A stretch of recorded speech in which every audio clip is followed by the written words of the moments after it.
really meditate with the who am I kind of a core question. It is a question that every spiritual path really eventually return to it to ask the fundamental question of who am I? Not just when you look like you, but much deeper than things we are thinking that who you are is not much greater than what really we are. So it is a question that opened a doorway to your freedom. It's a kind of a mirror to reflecting, to find who your true self, who you truly are. So today I'd like to guide you through one of the most illuminating maps of mind found in Buddhist psychology, 8 consciousness. In one Buddhism, we recognize one more consciousness called pure consciousness or Buddha nature consciousness. So this teaching really helps us to see our experience, how our experience is shaped, and how we perceive, how we react, and how we form identity, or ultimately how we can be awakened. So it is deeply related to our modern day life because we are so busy with so much going on in our world. So the first 5 consciousness are related with our senses. The first is eye consciousness. When we see sunshine, when we see flowers or trees, or when we see sky, sunrise and sunset. So this color or form or light, this is something creating eye consciousness. When eye contact with the outer world, when we see things, eye consciousness arises. Second is the ear consciousness. When we hear sound of a gong or sound of a mokta, or when we hear sound of a chanting together. So that is the ear consciousness. When we hear music while we are walking meditation. So music, voice, or even traffic. So this is ear consciousness. And third one is nose consciousness. What we smell, the beautiful flowers, fragrance, or coffee, or tea, or even smoke, or even pollution. So this is a nose consciousness in Buddhism talking about. And the fourth consciousness is a tongue consciousness. When we taste water or something sweet or salty or bitter. So it's a tongue consciousness. And fifth one is a body consciousness. When we practice a sitting meditation, we touch the floor. And when we practice a walking meditation, our feet touch the floor and earth. So when we touch it, sometimes hard, sometimes we feel warmth or cold, or pain or texture. So this is a fifth consciousness in Buddhist psychology talking about. It's very basic in our 5 senses.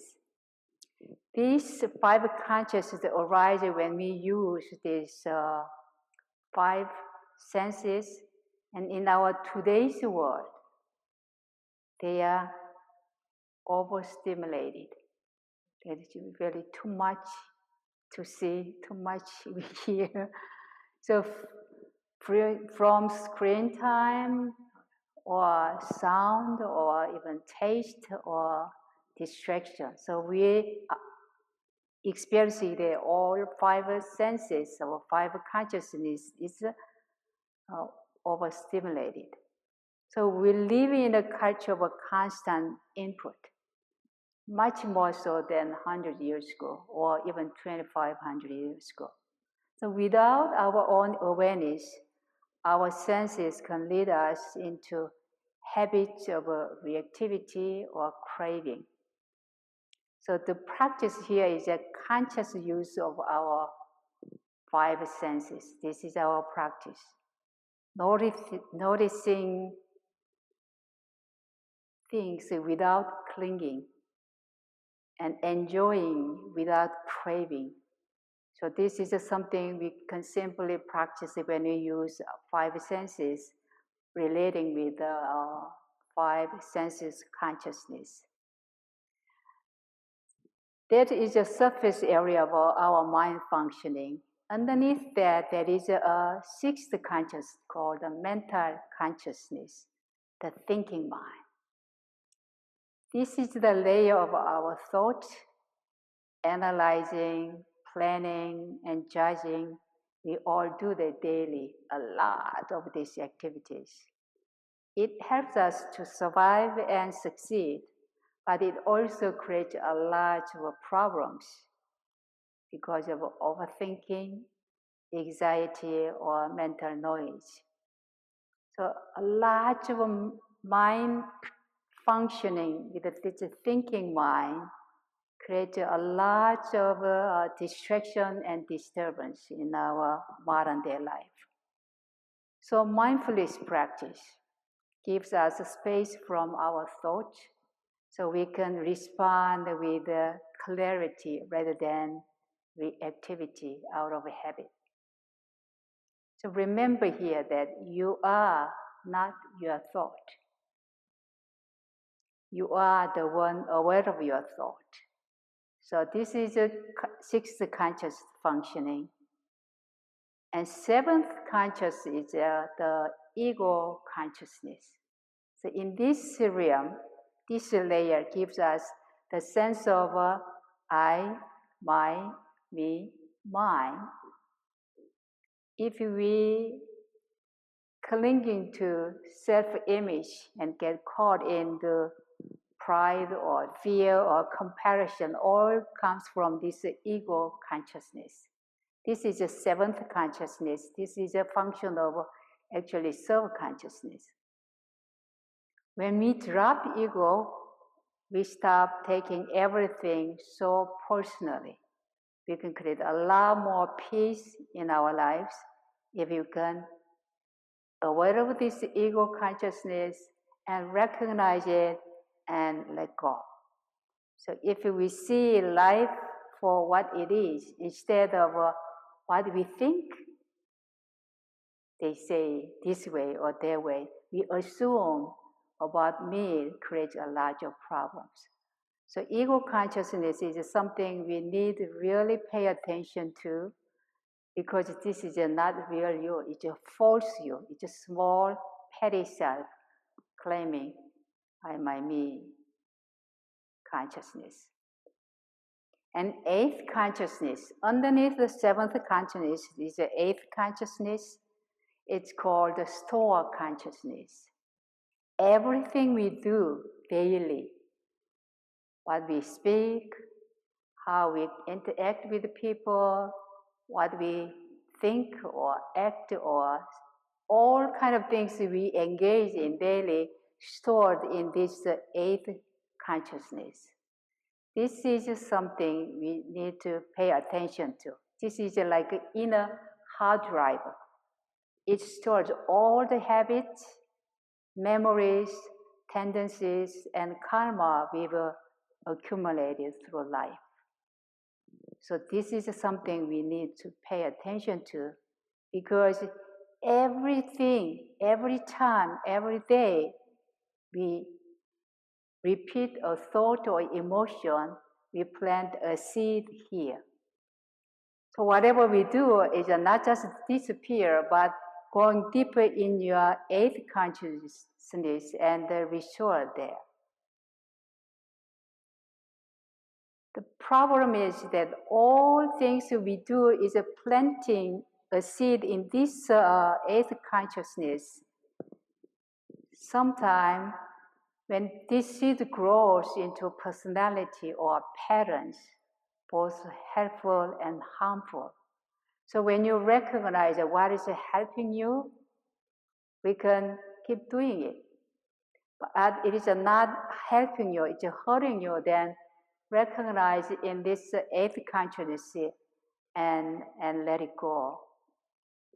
So if you find something repeatedly, same action again and again, like anxious or angry or stuck in certain habits, it is not because you are failing, but it's because those seeds have been watered many times.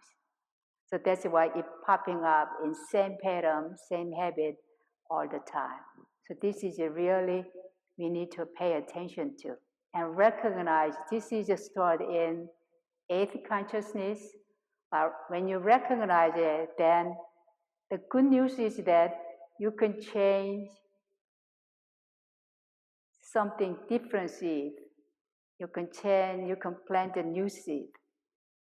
So this is something very critical to recognize that when you have that some tendency or pattern or habit, something pops up again and again negatively, this is something you just be aware of it and release it and let it go. And clearly, there's a stored consciousness because this is a karmic seed preserved in this eighth consciousness. So we can change the pattern through consistent practice. Like this morning, we are sitting, meditation is so peaceful, so great. And when we constantly practicing with gratitude or kindness, mindful action and mindful speech, then we can change this pattern in this eighth consciousness level. So it is very deep inside us. So it is so great to know that you don't have to continue if it's not helping you.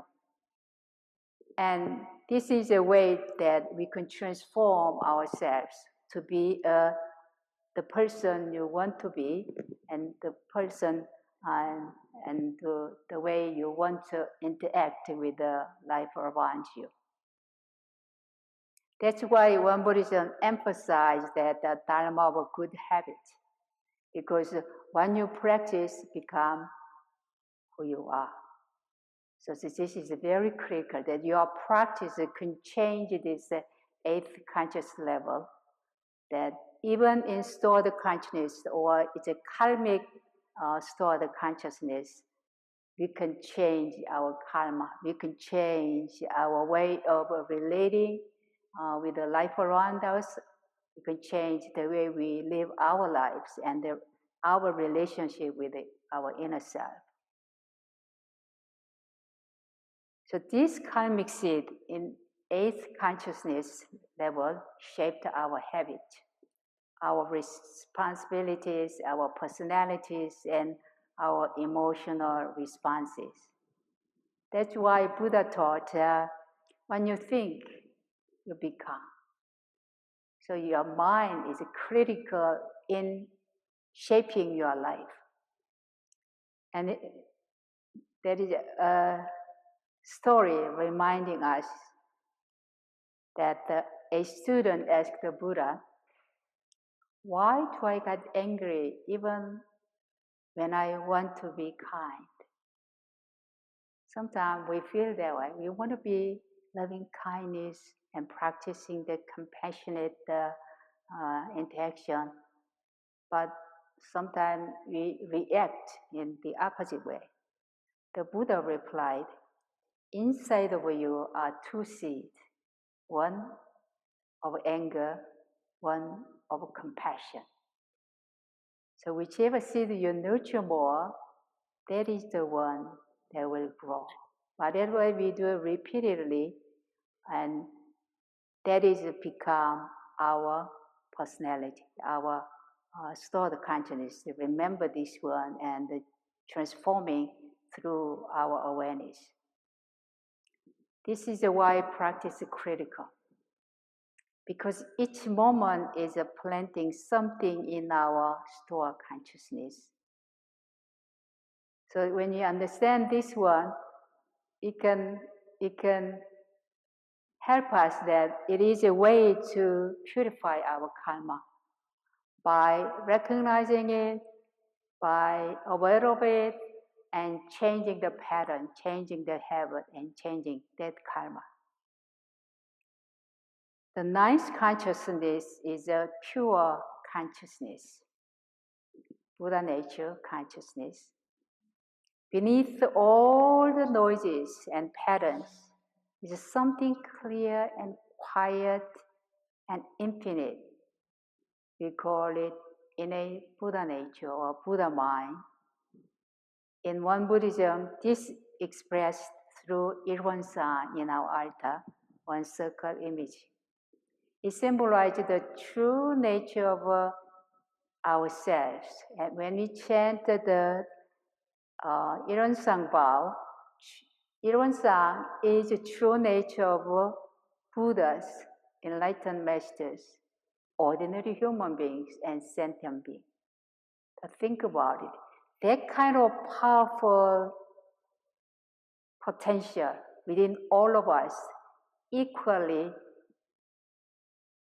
with the Buddha.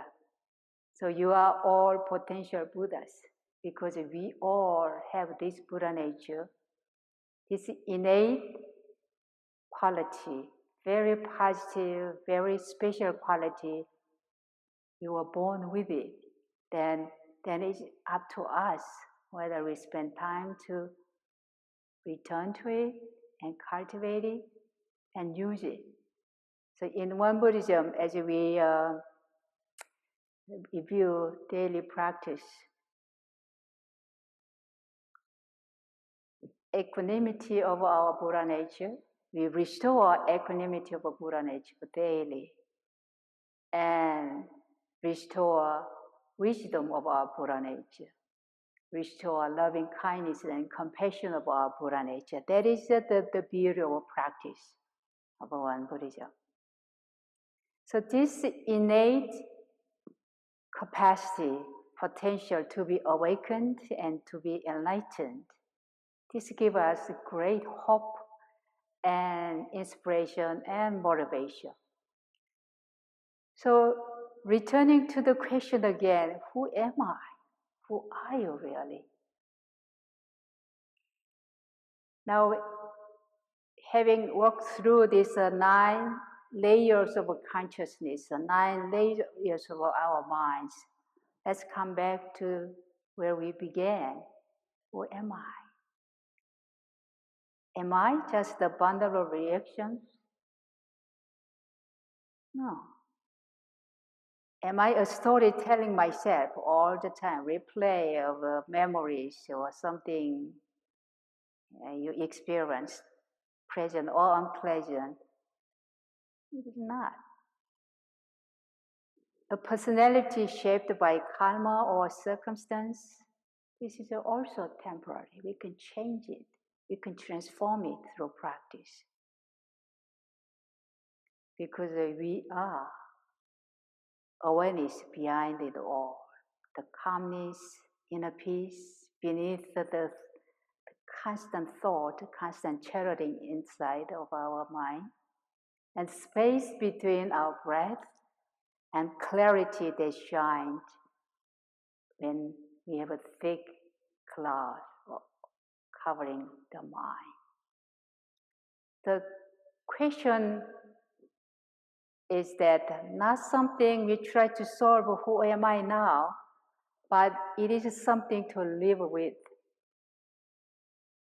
Once in a while, you think about it and pause it, even after meditation, and return to this question again and again. Who am I? Am I this I consciousness?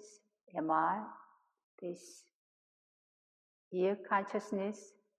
But think, just checking yourself, am I stuck in the 7th consciousness with the ego consciousness, or am I just compounded and limited in that stored consciousness of the previous actions or patterns or karma stored there? Or I have a capacity to awake from all of this and return to our true nature. So in this way, the path becomes clear. Knowing your own mind is not about the self-improvement, but knowing your own mind is about the waking up to this Buddha nature. So in closing, we often search our answers for meaning or purpose or peace or joy or wisdom outside. But truly, when we understand these layers of our own mind, our own consciousness, something we can turn inward and begin within. So by understanding the mind, true mind or Buddha mind, we begin to understand life here and now on earth. So Buddha said, with your thought, we create the world. And founding Master Sotaesan echoed that mind creates everything. So the power of your mind, capacity of your mind is great, that everything we are creating, because of something began in your mind, this mind has that kind of power to manifest in our world. So knowing your own mind is a doorway to freedom and liberation. So let's take a moment today that constantly asking, who am I, where am I, and how am I doing? Relating these different layers of our mind and transforming the 8 different kinds of consciousness, really find the 9th consciousness in your understanding of who you are, in your interaction with the life around you. And that is the way really not only uplifting your life, but also uplifting life around you and hopefully bringing peace and compassion in our world.